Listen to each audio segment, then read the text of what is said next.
Haleluya. Buka Alkitab kita sama-sama. Hari ini saya mau bicara tentang Janji untuk berkuasa atas kegelapan. Kita mau sama-sama lihat di 1 Samuel pasal 5. Dunia di mana kita hidup, dunia yang makin hari makin gelap. Dan repotnya, banyak orang percaya mulai semakin hari semakin ketakutan. Ya tapi pendeta, serangan setan. Ya tapi pendeta, loh setan gak punya sesuatu yang baru. Alkitab sudah bilang lawanmu si iblis sama seperti singa yang berkeliling. Betul dia begitu menakutkan seperti singa. Betul dia menakutkan karena dia berkeliling, artinya dia lapar. Tapi izinkan saya menjelaskan buat saudara, Alkitab sudah menyatakan dia sama seperti singa berkeliling mencari orang yang dapat ditelannya. Artinya Alkitab sudah menubuatkan ada yang bisa ditelan, ada yang tidak bisa ditelan. Karena persoalannya ada banyak orang pikir setan itu bisa ngalahin semua. No, he is not. Iya kan? Jangan sampai kita tertipu sehingga kita selalu berpikir setan pasti bisa ngancurin rumah tangga semua orang. Setan pasti bisa menjajah setiap hidup kita. Setan pasti bisa ngancurin ekonomi semua orang. Setan bisa pasti merusak setiap suami. Setan bisa merusak setiap orang muda. Alkitab bilang roh yang ada di dalam kita lebih besar dari roh yang alam dunia ini. Dia kelihatannya memang coba menyerang, tapi Alkitab jelas berkata bahwa lawanmu si iblis sama seperti singa berkeliling mencari orang yang dapat ditelannya. Artinya ada yang dapat ditelan, ada yang tidak dapat. Amin. Great. 1 Samuel 5 ayat yang pertama. Tabut Tuhan di tanah orang Filistin. Sesudah orang Filistin merampas tabut Allah, maka mereka membawanya dari Ebenezer ke Asdod. Orang Filistin mengambil tabut Allah itu, dibawanya masuk ke kuil Dagon dan apa? Diletakkan di sisi Dagon. Nah, saya mau saudara ngerti dulu tabut Tuhan. The most sacred things, hal yang paling dimuliakan, hal yang paling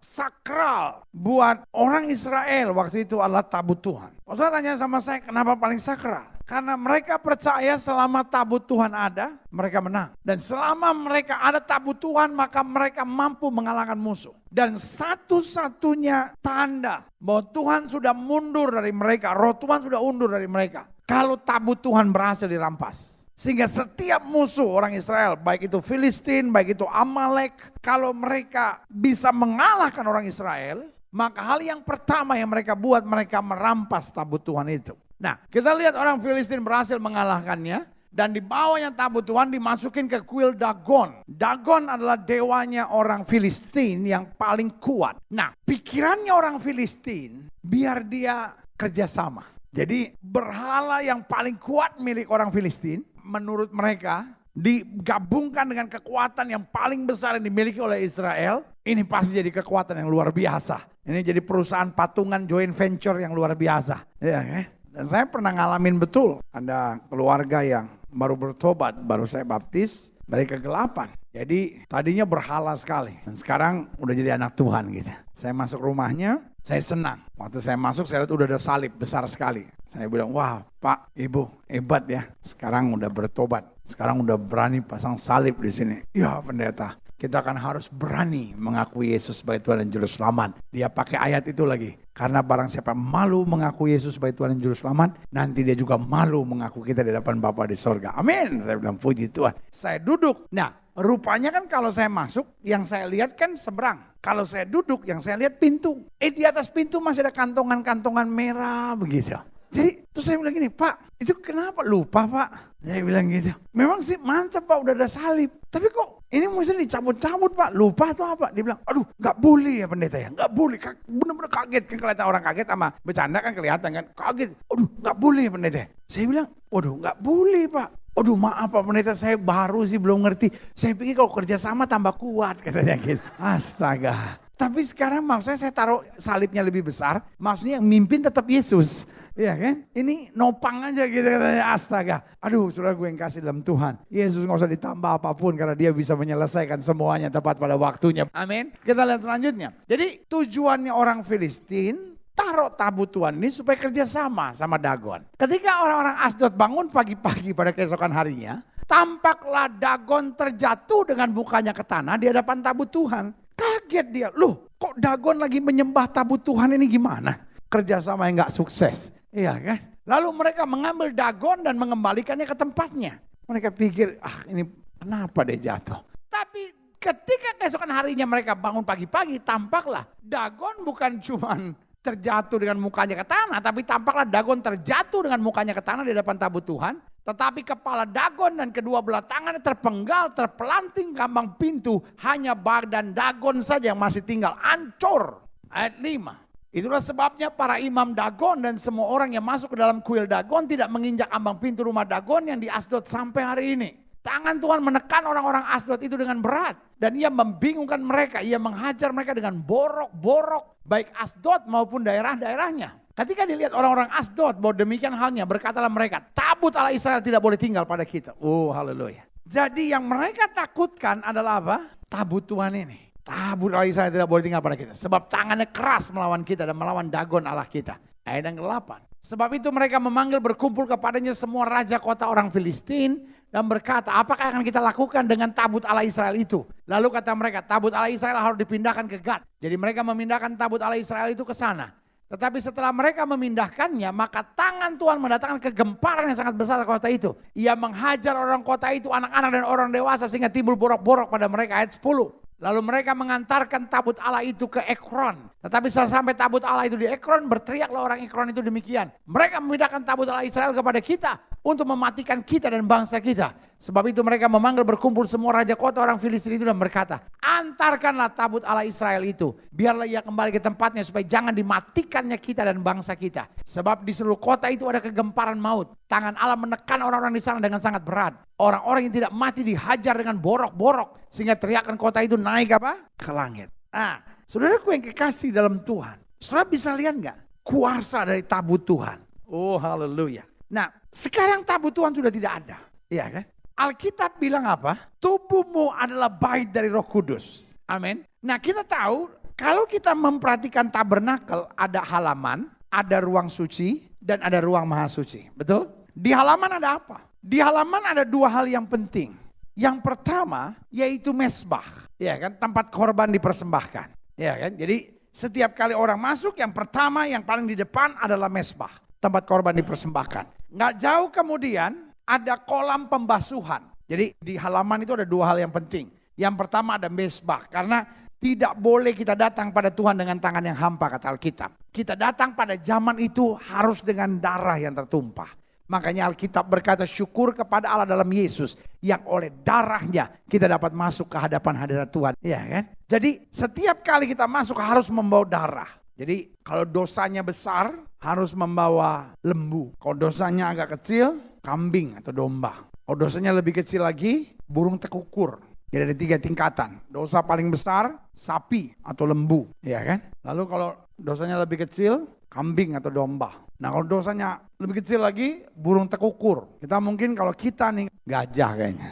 Udah gak cukup lembu, gajah kayaknya. Dan kita mesti cari gajah yang kakinya lagi bengkak lagi, saudara ya kan. Saudara bisa bayangin gak? Praise God, Yesus menyelesaikannya buat kita. Saudara tahu gak kalau Yesus gak menyelesaikan buat kita apa yang terjadi? Gak ada kebun binatang. Setiap hari kita berdosa, motong terus. Iya kan? Jadi saudara bisa bayangin baunya di situ amis sekali. Dan suasananya gak enak sekali. Karena sebentar-bentar kita dengar, binatang digorok sebentar-bentar, digorok pagi dan petang. Darah tertumpah di situ. Amis sekali. Iya kan? Nah itu sebabnya Alkitab bilang, hidup kita sebagai bau yang tidak harum. Iya kan? Nah setelah itu, kita harus ambil kolam pembasuhan. Basuh tangan, buat orang biasa pulang. Tapi buat imam, dia masuk ke ruang suci. Karena ada ruangan kedua, ruangan suci. Nah, ruangan suci ada beberapa hal di situ. Yang pertama, ada dalam Alkitab bahasa Indonesia nggak enak ya disebutnya. The altar of incense. Meja pedupaan. Kayak apa aja ada dupa, ya kan? Tetapi kalau saya senangnya menyebutnya mesbah wewangian. Karena itu wangi sekali di situ. Wangi sekali, ya kan? Lalu di situ juga ada menorah, kaki dian. Yang setiap pagi dan petang sumbunya harus ditrim. Harus dipotong supaya nggak ada asap hitam, ya kan?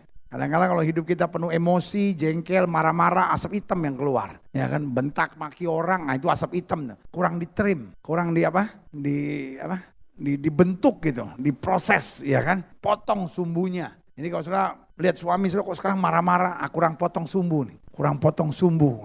Ya kan. Tenang ya, dalam nama Yesus. Sumbu-sumbu dipotong dalam nama Yesus, ya kan. Ibu-ibu juga gitu, kalau sebentar-bentar ketemu orang, gimana udah tahu belum? Itu sumbu kurang dipotong, asap masih hitam saudara, ya kan. Kalau orang apa-apa masih ada iri, ada dengki, itu dia. Anak muda masih pacaran sama orang tidak seiman, kurang potong sumbu itu, masih asap hitam yang keluar, ya kan. Nah, baru yang ketiga ada meja roti sajian. Tanda bahwa kalau kita masuk lebih dalam hadirat Tuhan, selalu wangi. Amin. Makanya Paulus bilang memancarkan bau yang harum, iya kan? Lalu yang kedua selalu diberkati, amin. Dan yang ketiga selalu menjadi terang. Makanya Yesus berkata apa? Akulah terang dunia. Yesus berkata akulah roti hidup. Kamu tidak akan lapar lagi. Haleluya. Nah, hanya imam besar. Imam yang lain setelah masuk situ keluar. Iya kan? Tapi imam besar 1 tahun 1 kali di hari raya pendamaian dia cuma boleh masuk ke situ 1 kali 1 tahun. Dan hanya imam besar. Dan di situ ada apa? Nggak ada apa-apa. Di situ cuma ada tabut. Nah, tabut Tuhan itu. Di situ tidak ada lampu sama sekali. Sinarnya Shekinah, sinarnya kemuliaan. Sehingga kalau imam berdosa dia mati di situ. Nggak tahan dengan kemuliaan Tuhan. Di situ dia akan ngomong langsung dengan Tuhan. Waduh, dahsyat sekali. Dan di situ sumber kekuatannya. Di situ Tuhan akan ngomong, di situ Tuhan beritahu. Nah, saudaraku yang kasih dalam Tuhan, berita yang dahsyat buat kita. Waktu Yesus mati di kayu salib, tirai yang memisahkan ruang suci dan ruang suci terbelah. Amin. Suara yang tadinya berkata jangan mendekat berubah menjadi suara yang berkata, mari kamu yang letih lesu dan berbeban berat, aku beri kelegaan kepadamu. Artinya apa? Dari imam besar yang cuma boleh masuk, sekarang setiap kita. Sehingga tabut Tuhan tidak perlu ada lagi. Kenapa tabut Tuhan tidak perlu ada? Karena roh Tuhan sudah ada di dalam kita. Amin. Bangsa Israel sampai sekarang, kalau saudara pergi ke tanah perjanjian, saudara akan ketemu orang-orang ortodoks semua pakai baju hitam. Mestinya nggak boleh pakai baju hitam, mestinya mereka pakai baju putih. Kenapa mereka pakai baju hitam? Mourning. Dalam ratapan. Makanya ada tembok namanya Western Wall atau tembok barat. Tapi orang banyak menyebutnya tembok ratapan. Kenapa disebut tembok ratapan? Karena mereka meratap di situ. Iya kan? Mereka meratap di situ. Kenapa mereka meratap di situ? Mereka menangisi. Kenapa Mesias belum datang? Makanya biasanya rombongan yang saya pimpin, biasanya saya bilang, udahlah gak perlulah berdoa di tembok ratapan. Mau berdoa ya boleh juga. Tapi gak perlulah berdoa di tembok ratapan. Kenapa? Karena mereka akan meratap. Kenapa Mesias belum datang? Loh, kita percaya Mesias sudah datang. Amin. Yang kedua, mereka meratap, tolonglah Tuhan, mampukan kami untuk menemukan tabut Allah itu. Mereka percaya tabut Allah tidak mungkin dihancurkan. Karena kesuciannya, tabut Allah itu pasti ada di satu tempat. Tapi saya percaya tabut Tuhan itu gak perlu ada lagi. Kenapa? Roh Tuhan sudah ada di dalam kita. Amin. Iya kan? Yang ketiga, mereka meratap kenapa? Kapan bait Allah dibangun kembali? Lu Yesus sudah bilang, rombak bait Allah ini aku akan membangun dalam 3 hari. Bagaimana dia membangunnya? Dia membangun dengan kuasa kebangkitan. Karena waktu Kristus bangkit, gereja berdiri. Sehingga bait Allah yang ketiga tidak perlu dibangun. Karena bait Allah yang ketiga is the church. Allah gereja Tuhan. Iya kan? Jadi jelas di sini the key. Kuncinya adalah tabut Tuhan. Sehingga doa saya setiap orang percaya. Di tengah dunia yang penuh dengan kegelapan. We have to carry the ark. Kita harus membawa tabut perjanjian itu di hati kita. Amin. Karena di situ kuasa Tuhan datang. Nah, saya pelajari kalau kita bicara tentang kegelapan, saya catat di sini ada 6 hal penting yang kuasa kegelapan kerjakan. Yang pertama, pada dasarnya kegelapan itu menjajah. Iya kan? Makanya Alkitab bilang di mana ada roh Allah, di situ ada apa? Kemerdekaan. Iya kan? Emosi menjajah seseorang. Benci, dendam, kepahitan itu menjajah seseorang. Barang siapa yang ada dalam Kristus, kita ciptaan yang baru. Kita nggak mau terjajah lagi. Amin. Segala sesuatu yang sifatnya menjajah itu bukan dari Tuhan. Amin. Iya kan? Apa itu sesuatu yang menjajah? Yang saya ingin terlepas tapi nggak bisa, itu artinya jajahan. Nah, untuk itu Yesus bilang, mari hai kamu yang letih lesu dan berbeban berat, aku akan beri kelegaan kepadamu. Amin. Yang kedua, kuasa kegelapan pada dasarnya membelenggu, mengikat kita. Sehingga kita mau keluar daripadanya nggak bisa terikat. Iya kan? Ada banyak orang ingin berhenti merokok tapi nggak bisa. Ada banyak orang ingin berhenti berzina tapi nggak bisa. Ada banyak orang ingin berhenti jadi orang genit tapi nggak bisa. Setiap kali dia di mall nggak bisa gitu ngelihat ada yang mulus-mulus sedikit, lihat kiri, lihat kanan, ya kan? Orang bilang, kenapa sih lu genit begitu? Mengagumi ciptaan. Bahasanya rohani lagi. Itu yang saya bilang, belenggu harus dibebaskan. Ada orang yang terikat dengan onani, masturbasi, belenggu harus dilepaskan. Iblis maunya ikat kita supaya kita nggak merdeka. Yang ketiga, kuasa kegelapan pada dasarnya apa? Merendahkan. Dia mau bikin hidup kita sengsara, dia mau merendahkan kita. Iya kan? Orang kalau hidup dalam dosa, orang kalau hidup dalam perzinahan, orang kalau buat apapun gagal dalam hidupnya, lama-lama kan gak bisa berhasil ya kan. Iblis memang maunya merendahkan sifat-sifat kita jelek sehingga kita diketawain orang. Ya ampun, masuk gereja kok sifatnya gitu ya. Iblis maunya merendahkan, tapi Tuhan mau mengangkat. Amin. Manusia boleh rendahkan saudara, manusia boleh menghina saudara, manusia boleh menyepelekan saudara. Tapi kalau sudah bergantung pada Tuhan, Tuhan mengangkat kita. Amin. Daniel kan direndahkan. Tapi ketika sama Tuhan, Tuhan angkat. Sadrak Mesak Abednego kan direndahkan, dalam Tuhan dia diangkat. Amin. Iya kan? Yusuf direndahkan. Iya kan? Daud direndahkan. Tapi ketika dia dekat dengan Tuhan, Tuhan angkat dia. Amin. Makanya selalu saya bilang gak apa-apa kalau orang merendahkan saudara. Orang mau menghina kita juga gak apa-apa. Orang mau mengutuk kita juga gak apa-apa. Karena yang mengangkat kita adalah Tuhan. Karena kalau manusia yang mengangkat, tangan manusia cepat pegel. Tapi kalau Tuhan yang angkat, sekali dia angkat, makin hari makin tinggi bagi kemuliaan nama Tuhan. Amin. Yang keempat, pada dasarnya kuasa kegelapan menghancurkan. Jadi kalau rumah tangga sudah hancur, pelayanan sudah hancur, usaha sudah hancur, jangan menyerah. Berarti kuasa kegelapan sedang coba menyerang. Alkitab bilang, lawan iblis maka iblis akan lari. Amin. Makanya selalu saya bilang, every sin bring damage. Setiap dosa akan membawa kehancuran buat hidup kita. Kehancuran dalam cara berpikir kita. Makanya anak-anak muda belajar hidup suci. Suami istri, ayo bangun keluarga dengan kebenaran. Kenapa? Karena selama ada kebenaran, di situ ada kemuliaan Tuhan. Amin. Selama ada dosa, di situ ada kehancuran. Iblis itu pada dasarnya muternya di situ-situ aja ya kan. Menjajah, membelenggu, merendahkan, lalu kemudian menghancurkan semangat, menghancurkan sukacita, menghancurkan pengharapan. Jadi kalau sudah tiba-tiba kok rasa kecewa, sudah rasa putus asa, jangan entertain. Jangan, ya mungkin memang begini kali pendeta mau diapain. Jangan di entertain, tolak. Karena kita ada untuk melihat berkat Tuhan. Iya kan? Biarin orang mau bilang, oh itu gereja lu yang ngajarin berkat. Lu enggak, kita enggak peduli. Kenapa? Karena kita tahu iblis datang untuk menghancurkan. Tetapi roh Tuhan ada untuk memulihkan segala sesuatu. Selanjutnya, kuasa kegelapan itu mendatangkan apa? Kebingungan. Makanya Alkitab berkata segala kebingungan bukan berasal dari Tuhan. Hidup Kristen adalah hidup yang punya kepastian. Alkitab dengan tegas berkata, God is not the author of confusion. Allah bukan yang menciptakan kebingungan. Right. Selanjutnya, pada dasarnya kuasa kegelapan apa?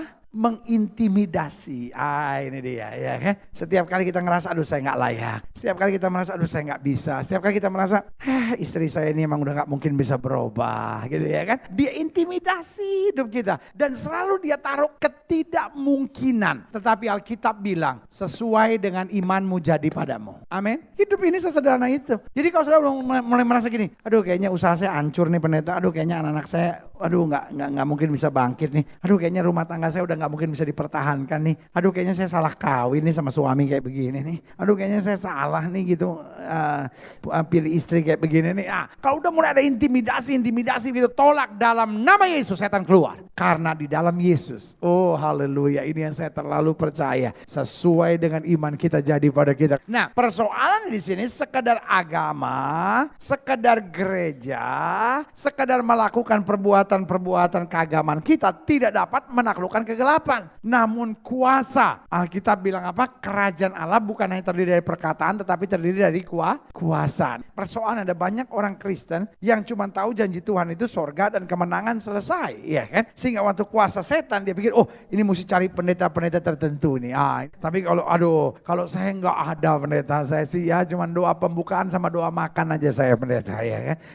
No. Setiap saudara punya kuasa. Ya, kan? Saya cuma mau bilang sama saudara, kalau kita gali janji-janji Tuhan, betapa dahsyatnya kuasa Tuhan itu dalam hidup kita. Amin. Karena persoalannya bukan nabinya, persoalannya bukan hamba Tuhan, no, tapi kuncinya kuasa Allah. Dan Alkitab bilang kerajaan Allah bukan terdiri dari perkataan, tetapi terdiri dari kuasa. Kita lihat selanjutnya. Makanya kemenangan kita selalu berhubungan kepada Allah. Di dalam apa? Saya catat sini, di dalam apa? Tabut Tuhan. Iya kan? Nah, di dalam tabut Tuhan itu, kalau kita belajar tentang tabut Tuhan, maka di atasnya itu ada yang namanya mercy seat.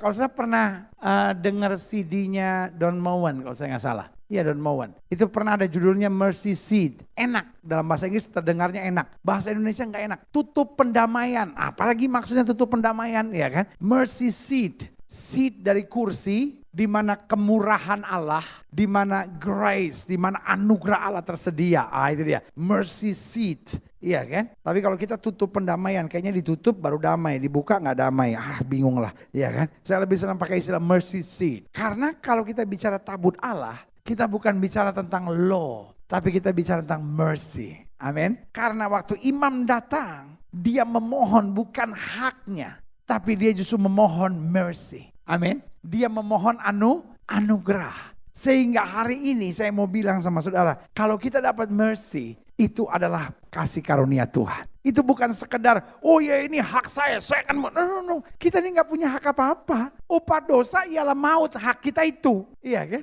Upah dosa ialah itu hak kita. Tetapi yang saya mau bilang, karena darah, karena mulai dari altar, tempat persembahan, korban dipersembahkan. Terus sampai mesbah wewangian. Semuanya Yesus yang menyelesaikannya buat kita. Amin. Sampai tirai terbelah, kita dapat masuk dalam kemuliaan. Sehingga kita mendapatkan jatah utama kita. Sehingga kalau kita menang atas kuasa gelap, itu bukan karena kebaikan kita. Jangan saudara bilang, ya tapi pendeta saya kan masih banyak kekurangannya. Jangan-jangan saya gak bisa menang sama setan. Anugerah. Karena apa? Yesus yang menghancurkan kepala iblis. Dan Alkitab bilang apa? Sekarang aku beri kuasa kepada kamu untuk menginjak ular dan kalajengking. Sehingga tidak ada kekuatan musuh yang membahayakan kamu. Iya kan? Mercy. Karena mercy. Iya kan? Lalu kemudian ada 2 kerub. Gambaran apa? Kita dapat mercy. Di mana kita dijaga oleh pasukan malaikat Tuhan. Makanya Alkitab udah bilang 1000 boleh rebah di sisi kirimu. 10.000 boleh rebah di sisi kananmu. Tapi itu tidak akan menimpa kamu. Amin. Saya berdoa supaya jemaat menjadi jemaat yang tidak gentar untuk kuasa kegelapan apapun. Karena kita tahu kemenangan dan kemuliaan Tuhan ada atas kita. Amin. Nah, dalam tabut Tuhan ini ada 5 gambaran utama yang kita bisa belajar. Yang pertama, di dalam tabut Tuhan itu ada roti mana. Jadi di dalam tabut itu kalau sudah buka the mercy seat, ya kan, dibuka, maka di dalamnya berisi roti mana. Roti mana tidak boleh disimpan. Satu-satunya yang bisa disimpan roti mana itu untuk ditaruh di situ, di tabut perjanjian itu. Supaya setiap kali bangsa Israel memandangnya, setiap kali umat Tuhan melihatnya, setiap kali umat Tuhan memandangnya, maka mereka menyadari bahwa mereka dipelihara Tuhan setiap hari. Makanya mana itu gambaran apa di situ? Iman kepada Allah. Setiap pagi mereka tidak usah menabur, mereka tidak usah menanam, mereka tidak usah memasak, mereka tidak usah bekerja. Setiap pagi mana diturunkan. Artinya apa? Kita hanya perlu beriman kepada Tuhan. Hari esok adalah hari yang baru. Amin. Mereka nggak boleh siapkan mana itu satu hari. Nggak boleh. Satu-satunya mana yang bisa disimpan sehari, cuman mana yang turun just before Sabat. Mana yang turun hari Jumat, itu bisa disimpan satu hari. Tetapi kalau mereka sebelumnya mau menyimpan, karena besok mereka malas kerja, mereka tidak mau memungut mana, mereka mau lebih santai-santai, maka mereka simpan waktu siang, busuk mana tersebut. Ngerti sampai di sini? Iya kan? Jadi ini gambaran iman. Bahwa every day kita harus punya iman yang baru. Karena kasih setia Tuhan selalu baru tiap pagi. Amin. Tahukah saudara? Selalu saya bilang gini. My God is a fresh God. Allah saya itu Allah yang apa-apa yang dia kerjakan selalu segar. Amin. Tahukah saudara? Tuhan tidak pernah memberkati kita hari ini dengan berkat yang kemarin. Tahukah saudara? Tuhan tidak pernah mengurapi kita hari ini dengan urapan minggu lalu. Amin. Sehingga urapan minggu lalu gak perlu untuk hari ini. Karena setiap hari Tuhan mau fresh. Kasih sesuatu yang segar buat kita. Amin. Itulah iman. Kesusahan sehari cukup untuk sehari. Amin. Tidur malam jangan ingat-ingat. Tidur aja. Tuhan, hal-hal yang belum bisa saya atasi, saya serahkan kepada Tuhan. Ada orang mau tidur, mikir sana, mikir situ. Gak tidur-tidur. Bangun pagi stres sendiri. Bangun pagi, angkat tangan, bilang, thank you Father for this new day. Buat hari yang baru. Amin. Ngomong dalam hati saudara, hari ini hari berkat. Hari ini hari sukacita. Hari ini hari kemenangan. Hari ini hari mujizat. Hadapi semua kesusahan saudara di hari itu. Berkat Tuhan luar biasa. Amin. Kalau burung di udara Tuhan pelihara, apatah lagi orang percaya. Jangan khawatir untuk hari esok. Jangan bingung, aduh nanti begini. No. Roti mana? Amin. Yang kedua, dalam tabut Tuhan ada apa? Ada tongkat Harun. Apa itu tongkat Harun? Tongkat Harun yang berbunga ada di dalam tabut Allah itu. Untuk mengingatkan, tongkat itu kan lambang otoritas. Betul? Lambang kesiapan untuk mau diatur. Persoalannya kenapa kita nggak bisa menang atas kegelapan? Karena kita mau atur diri kita sendiri. Amin. Ya tapi diatur Tuhan. Ya. Bukan sembarang semua orang bisa ngatur kita, ya kan? Kalau kita diatur sama sembarang orang, hancur juga, ya kan? Kita harus mau diatur sama Tuhan. Amin. Ada lagu zaman dulu yang saya senang sekali itu. Tiap langkahku diatur oleh Tuhan dan tangan kasih-Nya membimbingku. Kalau langkah kita diatur sama Tuhan pasti beres. Amin. Tapi kalau langkah kita diatur sama kepala batu kita, hancur, lebur berantakan. Ya kan? Kalau kita cuma diatur sama uang, ya berantakan. Kalau kita cuma diatur sama mimpi-mimpi kita, ya kan? Sama segala pemikiran-pemikiran kita berantakan. Tetapi kalau kita diatur sama Tuhan, Yesus bilang apa? Biar bukan kehendakku yang jadi, melainkan kehendak-Mu yang jadi. Makanya Alkitab bilang apa? Pikul lakuk yang kupasang, belajarlah daripadaku dan bebanku pun ringan. Amin. Yang ketiga, dalam tabut Tuhan ada apa? Jadi yang pertama kita harus punya iman. Yang kedua kita harus mau diatur. Yang ketiga, di dalam itu ada 2 loh batu. Di dalam mercy seat itu ada 2 loh batu. Ada 2 loh batu. Artinya bicara apa? Taurat Tuhan. Dasarnya Taurat Tuhan apa sih? Sebelum Tuhan bilang jangan ada padamu Allah lain di hadapanku. Dalam Keluaran 20 dia mulai dengan apa? Dia mulai dengan apa? Aku Tuhan yang menuntun kamu keluar dari Mesir. Amin. Tuhan memberi firman bukan supaya bangsanya ketakutan. Nih saya kasih aturan ya, macam-macam hancur. Tuhan kasih aturan supaya bangsa makin dekat. Amin. Makin dekat. Artinya apa? Makin kita dekat sama Tuhan, kegelapan makin tidak punya kuasa dalam hidup kita. Saya lihat-lihat TV hari-hari ini, saya akui bahwa firman Tuhan itu benar. Amin. Kuasa kegelapan akan makin kuat hari-hari ini. Dan iblis makin menyamar seperti malaikat terang. Coba saudara lihat tayangan-tayangan TV tentang hipnotis, ya kan? Kita tanpa kita sadari kita ngeliat, jadi enak ya. Orang gak bisa bohong. Di hipnotis saja terus ditanyain, jujur dia akan ngomong, iya kan? Iya kan? Kita lihat kan, kelihatannya kok semua makin benar. Tapi saya mau bilang sama saudara, anak Tuhan yang takut akan Tuhan, yang hidupnya dekat sama Tuhan gak bisa dihipnotis, gak bakal bisa. Gak bisa. Orang sekarang kalau mau jahat, saudara ya, makanya saya bilang, aduh anak Tuhan kalau gak dekat sama Tuhan bahaya. Orang sekarang kalau mau jahat, lihat kejahatan, kan sekarang saudara masuk manapun diperiksa. Jangankan bawa celurit, betul?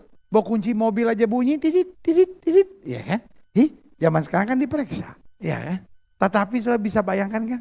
Orang dulu ngerampok itu, mesti kalungin celurit. Orang sekarang ngerampok nggak usah, duduk aja baik-baik gini. Terus di hipnotis gitu ya, dimintain jam, dibuka, satpam ada di situ, Tapi jamnya dia buka baik-baik kok. Masa satpam mau ribut, ya kan? Cincin dia buka baik, kalung dia buka baik, ini dia buka baik, semua dia buka. Abis itu jalan berdua ketawa-ketawa gitu. Ke ATM ambil duit, iya kan? Abis itu si ibu dibawa ke hotel, diperkosa pula. Abis itu ditinggalin, ibu itu pula yang mesti bayar itu hotel, iya kan? Jadi sudah bisa bayangin gak? Aduh, saya berani ngomong. Orang sekarang kalau gak dekat sama Tuhan, aduh, tinggal nunggu waktu aja saudara-saudara, iya kan? Pemerkosaan, kejahatan, orang mau dibunuh. Aduh, istilahnya orang sekarang kalau bisa dihipnotis bisa diapain pun juga. Iya dong, diajak aja kan enggak ada yang mau tahu. Ya ilah, polisi bisa dihipnotis zaman sekarang. Ya kan? Benar, tentara bisa dihipnotis zaman sekarang. Iya kan? Kan hipnotis kan modelnya gitu kan. Pasti dia kagetin dulu. Karena hipnotis itu dia mulai dari kekosongan kita. Kan orang kaget kan kosong kan. Gitu kan. Nah itu dia masuk, udah langsung ke bawah, ya kan? Tapi kita anak Tuhan nih, mau ditepok orang kek, mau dikagetin gimana, kita lihat gini, dianya yang sampai bengong, dia nggak bisa gerak di situ. Saya mau bilang, kemuliaan Tuhan ada pada saudara. Makanya di akhir zaman Alkitab bilang yang baik akan bertambah baik, yang jahat akan bertambah jahat. Artinya kita nggak bisa in the gray area. Setelah kalau nggak dekat sama Tuhan, habis zaman sekarang. Kuasa kegelapan makin berkuasa. Tapi kalau kita dekat sama Tuhan, setan mau kerja bagaimanapun. Setan yang garuk-garuk kepala, dia bilang gila nih anak Tuhan satu ini. Karena roh kemuliaan ada pada kita. Amin. Right. Tiap bapak-bapak ingat ya, engkau punya tugas untuk membuat anak-anakmu dekat sama Tuhan. Ibu-ibu rumah tangga, ajarkan anak-anakmu dekat sama Tuhan. Ya, suami istri, ayo dekat sama Tuhan. Doa bersama setiap malam, doa bersama setiap pagi, kembangkan kembali dalam keluarga kita. Iya kan? Yang keempat, di dalam tabut Tuhan ada apa? Ada korban. Karena cuma imam besar yang bisa masuk setahun sekali. Dan imam besar tidak bisa masuk dengan tangan yang hampa. Dia harus masuk dengan darah. Yang pertama dia percikan untuk dosanya. Yang kedua dia percikan untuk apa? Dosa keluarganya. Yang ketiga dia percikan untuk dosa seluruh bangsanya. Jadi dia harus datang dengan korban. Artinya orang yang cuma mau santai-santai di akhir zaman ini akan habis dilindas sama kuasa gelap. Tapi orang yang berani menyalipkan daging. Wah, orang yang berani berhati-hati dalam langkahnya. Orang yang memandang Tuhan terus. Orang yang mau robah karakternya. Orang yang mau betul-betul diperes istilahnya ya kan. Seperti kayak apa itu namanya? Zaitun. Ya kan, seperti zaitun. Ya kan. Makanya orang tanya kan, how did you make olive oil? Gimana kamu membuat olive oil? Very simple. Press the olive. Maka you get olive oil. Jadi yang saya mau jelaskan buat saya itu di akhir zaman harus ada korban. Seperti zaitun diperas, minyak keluar. Hidup Kristen dibentuk sama Tuhan. Kemuliaan Tuhan dinyatakan. Wow, haleluya. Dan yang kelima, yang terakhir. Dalam tabut Tuhan ada apa? Ada penyembahan. Amin. Penyembahan. Mereka harus masuk dengan menyembah Tuhan. Harus ada penyembahan. Hidup Kristen di akhir zaman. Yang cuman mengeluh, yang cuman minta, jadi bulan-bulanan yang kegelapan. Tapi yang nyembah Tuhan, yang ninggikan Tuhan, ini akan melihat kuasa Tuhan turun, kemuliaan dahsyat. Alkitab berkata, sampai Tuhan meletakkan iblis di bawah telapak kaki orang percaya, dan kita hidup dalam kemuliaan. Kegelapan gak punya kuasa, tabut Tuhan dalam hidup saya. Sebagai gembala jemaat saya berdoa buat setiap saudara. Sehingga saudara-saudara yang pengusaha, saudara-saudara yang dalam karir, saudara-saudara yang bekerja, ibu-ibu rumah tangga, anak-anak muda. You carry the ark of God. Engkau membawa tabut Tuhan dimanapun kau berada. Sehingga dalam kegelapan, kuasa dunia bagaimanapun, engkau lebih daripada orang-orang yang menang. Amin.